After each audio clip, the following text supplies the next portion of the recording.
కొనేటోళ్ళు ఎక్కువ ఉండిరి, కొనేటోళ్ళు ఎక్కువ ఉండిరి, అమ్మేటోళ్ళు తక్కువ ఉండిరి. ఇవాళ ఆపతికి అమ్ముకుందామంటే భూములు కొనేటోడు ఉన్నాడా? అడుగుతున్నా భూముల ధరలు ఎక్కడికి పోయినాయి? ఎవరికన్నా 5 ఎకరాలు డాంబర్ రోడ్ పక్కకుంటే నేను 5 కోట్ల మనిషిని, నేను కోటీశ్వరుని అనే ధైర్యంలో రైతులు ఉండ్రి.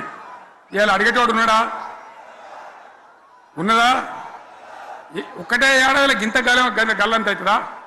కేసీఆర్ పక్కకు పోగానే ఇంత ఆగమవుతుందా? ఇంకో మాట నేను అడుగుతా ఉన్నా, కరెంటును 35 ఏళ్ళు బాధపడ్డాం.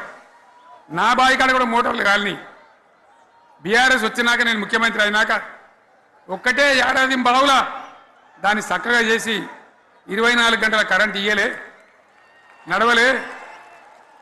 రెప్పపాటు కూడా కరెంటు పోకుండా